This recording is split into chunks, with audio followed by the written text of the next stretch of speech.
2010 students. I hope everyone had a great week last week and a great weekend and ready to move on into another week in SPED.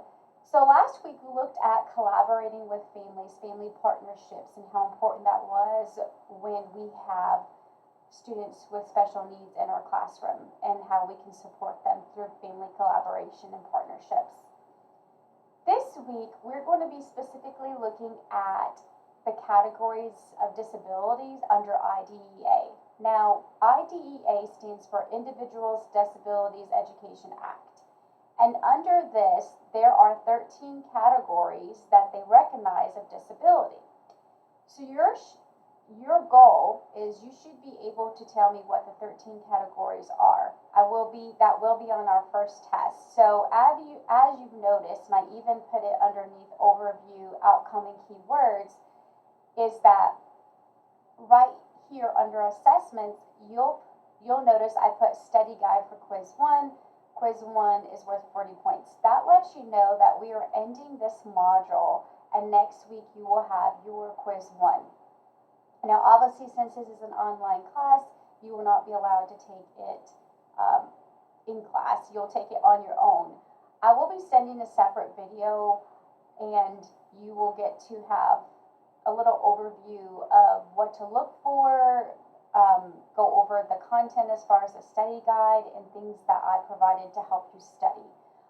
The great thing is that I usually keep the quiz open for a whole week, and you have 2 attempts to take the quiz. So I'll be looking for the best grade. But all the content that we've been covering these last five weeks, this is the 5th week of it, is what you will be tested on. So just be looking out for that video. I will post it on the course homepage for you. So let's go ahead and look specifically this week, the 13 categories of disabilities under IDEA. So that is going to be our goal, for you to be able to name them and know what they are. The other thing is you'll notice I put to identify the highest incident categories of disability, and we'll talk about that a little bit, and you'll get to see it through this week's module. I also put up here our course outcomes that are related to our content this week and how they connect to our objectives for this week. So looking at what kind of learning tasks you need to complete, you will have to be reading Chapter 5 in the Exceptional Learners textbook, and I also suggest that you read out of Chapter 8 in the Teacher's Guide to Special Education, which I have here. And this is going to give you a little knowledge into what a continuum of service is. Now remember, this is a supplemental resource for you. Our textbook is Exceptional Learners, but this supplemental resource, it's not really textbook, it's just a resource for us to use, has a lot of wonderful information in. That's why I told you to download it and use it. So anytime I say you may want to go read this, I pull things out for not only for tests, but as content for you to relate to what we're doing and as a future teacher in the classroom. So when you're looking at the Teacher's Guide to Special Education, I really want you to pay close attention to a continuum services, and what would that mean and what is that? And then what are service delivery options, right? So I want us to go through like pull in, push out, instruction. What is that? How is that something that I need to know, or why? And it gives you some tips of things you need to think about in the different areas if you're pulling them out, if they're getting push in instruction. Who are we collaborating with when we say service providers? What are paraprofessionals? What do they do? How do they help us? And what are related services? And it gives you a list. So things are things like physical therapy, speech therapy, occupational like OT, PT is physical therapy, school health services, counseling, any kind of medical services through nursing. So there's many services you can see here that could be on a child's IEP that they would receive. Okay, and it goes over a lot of great stuff. So I really want you to go ahead and look at that. It's not going to take you much. It's pretty short.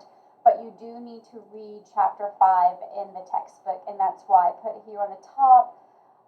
exceptional learners. Now, the chapter 5 is going to cover learners who have maybe intellectual and developmental disabilities, okay? So this could be maybe you're mentally handicapped or impaired. Maybe this is also going to go into a developmental delay, like an intellectual delay. It's going to go into talking about what does intellectual disability mean under IDEA.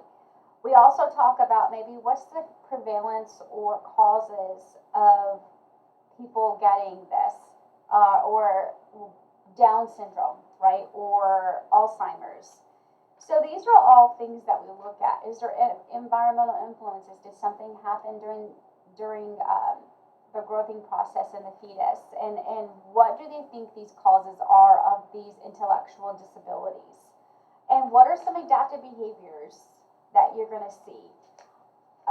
It's also going to tell you a little success story about a child named Nolan and their parents, and how them and a team work together to make sure he had access to education. So we're looking at that more inclusion type. And then it goes back to connect to what you're going to be looking at in your Teacher's Guide to Special Education is maybe some service delivery models. How do we meet the needs in the classroom?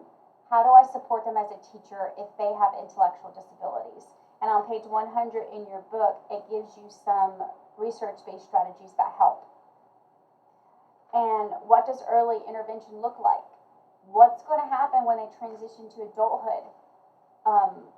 What would that look like? So it also even goes into how do you meet the needs of those students, but also what kind of employment could they get? What does their future look like? So there's a lot of great information in here because these are going to be disabilities or needs that you're going to see in your classroom. So make sure you most for certain read chapter 5.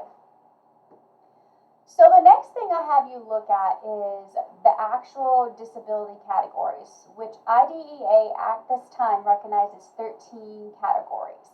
Okay, so let me find it.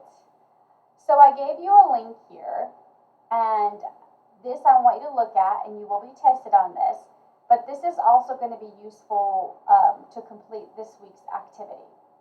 So what you're going to be doing is you're going to look at IDEA. And what IDEA does is it requires schools, if they're receiving funding, they want special education to be provided to students, and that's including related services. But in order for that school to provide services, we have to make sure that the students, like say we have a student, we think something's going on, and we want to get them tested, right? The student has to be tested before they can, they have to be evaluated and tested and assessed before we can determine if they have an actual disability. But there are only 13 categories that IDEA will recognize as a disability, which allows them to receive services. So here's the ones we have. We have specific learning disability, also known as SLD. So this would fall like under dyslexia, dyscalculia, written expression disorder. This is also known as dysgraphia. We have other health impairments like maybe ADHD. If someone's on the autism spectrum disorder, any kind of emotional disturbance, like this could be bipolar disorder, schizophrenia, obsessive compulsive. They recognize speech or language impairment, so that might be a service that the student can get. Visual impairment, which is also including blindness. Deafness, hearing impairment, deaf blindness, where they're diagnosed with both severe hearing and vision loss. Any kind of orthopedic impairment. So this would be like your physical impairment. This would be something like cerebral palsy. Any kind of intellectual impairment, a traumatic brain injury, or if someone has multiple disabilities, right? So they fall under more than one category of disabilities. So these are the 13 that they recognize. Then I have something up here from Iris that talks to you a little bit about what the least restrictive environment is. Now, least restrictive environment is going under IDEA, right? It's a principle that IDEA guides us with. And what we want to make sure that teachers understand is that students need to spend as much time in school with their peers as possible. So that's why we like inclusion, because we need them to be with their peers. So students who have disabilities or special needs, they receive their education alongside their peers who do not have disabilities. So what research is showing is that they're able to meet maximum goals and things that we set for them. However, we should not remove them from the classroom unless they're getting like supplemental aids or services or something is going on. Because sometimes when you think about least restrictive environment, if the child's, and this is case by case, but say you have a child who has an IEP for some kind of disability, but they also have some kind of behavior thing that's associated with their disability. So maybe it's extreme anger. So sometimes if something is triggering them, they may have to be removed from the classroom. So these are things to keep in mind too, but we want you to look at it on a scale, right? So the least restrictive means that we're not putting them by themselves and restricting them from their peers. The most restrictive would be an example, they're putting in a hospital or a residential facility. The least restrictive would be like a gen ed classroom, right? Then the next would be they spend their time all day in special ed classroom, or maybe say they're visually impaired, right? So they're blind, so they would go to a school for a blind, so that would be a special school. Or maybe they just do homebound, right? So this gives you a skill. This is kind of like what we call continuum services. They keep continuing services, but least restrictive means that we want them with their peers in a gen ed classroom as much as possible if their disability allows for that, okay? And then it talks about examples of how you can support the students on the continuum placement, all right? So it gives you examples for gen ed, some supports they can receive. Here it even gives you some sample scenarios. We also have special ed classroom, okay? So what would be supports put in place for them? And it gives you an example of a student who's a third grader with a learning disability, and what support she would receive in the special ed classroom. Okay, and it continues with a different scenario in special ed as well with a middle school student. Then what would happen if a student was in a special school? What kind of support or instruction would they receive? And here is an example of someone who's deaf. Okay. Then you have homebound. So this gives you an example. Maybe they have physical or mental challenges where they can't participate in a regular public school, right, or private school. So their homebound teacher will come to them and give them the education they need. So this would be an example there of who would be a homebound student. You have an example of someone that is going to stay at a hospital, residential, or facility. Okay, so you would spend most of your time getting instruction from the hospital. And then here's an example scenario for that. So that's just something that you need to be aware of, and you get a question on the test of this, but also this is good for you as a teacher. So this is a wonderful resource to save. The next one is going to be the information resource that is good for not only parents, but for you as well. And it's going back to that IDEA, the Part B under IDEA, which we've been talking about from weeks 3 and even mentioned again in weeks 4. So here we are going back to it. So I gave you something to look at. So under IDEA, we know there's more than one part. So we're going to specifically looking at the disability under Part B under IDEA. And remember, the Individual Disability Education Act really needs to make sure that students who have IEPs are receiving the services that they need. And what does the term child with disability mean, and how is that defined? And then it goes ahead and gives you those 13 categories, and it gives you some links that talks to it. So when you click on it, it'll just jump you down underneath where you need to be. So again, this is going to be the definition. Before it gave you the list of the ones that the categories fall under. Here's the actual definition and what it means. So the next thing you're going to do is you're going to be visiting the Tennessee Department of Education Special Evaluation. So to get to it, all you're going to do is type in Tennessee Department of Education Special Education, And when you do, you're going to click on Evaluation and Eligibility. So it'll look like this. And what I'm wanting you to look at is I'm wanting you to look at, so let me come back a step. IDA recognizes 13 categories of disabilities, right? So if we test a student, assess them, and we find that they do have one of these disabilities, they can receive services.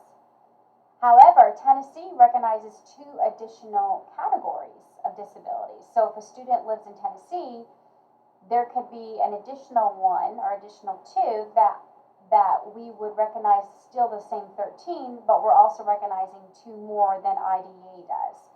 So your job is to figure out which 2 Tennessee also recognizes so that child could get disability services, right? So maybe it wasn't on that 13 list, the list of 13, the IDA, but if the student is a Tennessee student resident, then we're going to go ahead and let that child receive services. So make sure you know which 2 they are. And what we're going to do with that is after you go through this information, you're going to be clicking on this underneath where it says assignments. You're going to complete a disability categories worksheet. So I'm going to pull it up for you. So what I want you to do, this is what you will submit to Dropbox. You are going to list the 13 categories of disabilities under IDA, okay? You'll see that IDA is going to recognize an optional category called developmental delay. I don't want you to worry about these 2 columns that say yes or no. What I want you to look at in here is where it says Tennessee Department of Education disability categories. And what I'm looking for here is I want you to name the additional categories that Tennessee recognizes for a student to receive services and get an IEP. So that's what we're looking at. We do have 2 columns, and you are listing the IDA categories of disabilities, but we're also looking for the additional ones that Tennessee recognizes. So once you complete that, that's what you're going to be submitting to the Dropbox. Okay. As you see here, I went ahead and put the quiz, and I went ahead and put some keywords and concepts that you're going to be seeing and reading and that I discussed a little bit called continuing services, the least restrictive environment, IDA, and I go ahead, these are not real links, these are just pulled from the IDA website, so if you click on them, nothing's really it's not going to take you anywhere. But it talks about how the IDA special education law, that's there to make sure the students have the right to education, and it protects them. And it covers them from birth through high school or age 21, depending on their disability. So this is just a little list there for you. So what I wanted to show you now on week 5, as you'll scroll down, you'll see all the resources. These are everything that we put. I also have a presentation here. I really want you to go through and look at this. This is really great information because it's going back to what we talked about, the categories of disabilities, right, that fall under IDA, the definition, the terms. There again, you'll see the 13, and there's an optional one, the developmental delay. You don't have to worry about putting that on the worksheet because I put that in there for you, okay? And it's going to define some of those, like, well, what is developmental delay? Why did they decide to make that an optional category? And then you'll have the disability categories listed. And it talks about Tennessee, right? So there again, that's going to help you with your worksheet where I want you to name those additional categories. Right there they are. Functional delay and intellectually gifted. Okay, because you'll notice they have 16. We have the 13 original disability categories, the optional, and then the extra 2. And then it gives us some examples, right, under IDA, how they're defined.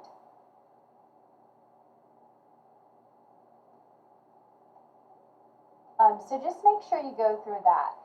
The other thing I want you to see is there's the web page that's going to help you with your disabilities worksheet, which I just showed you, okay? And it gives you a little information into what I want you to do.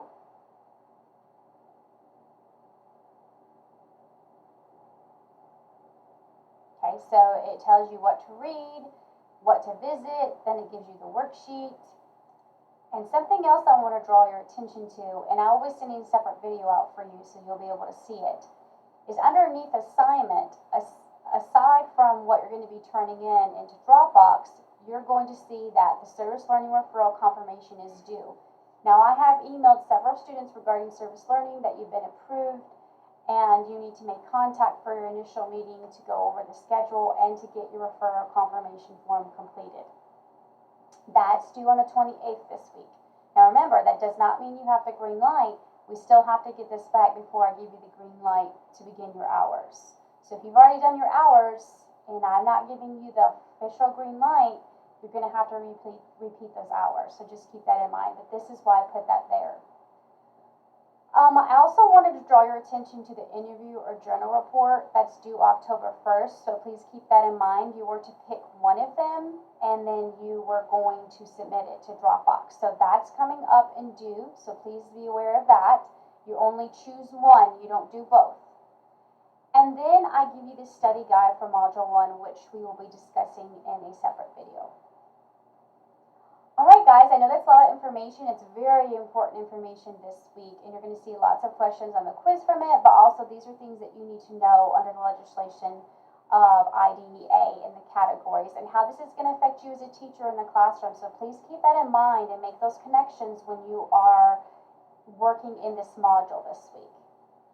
Alright guys, until the next time, take care.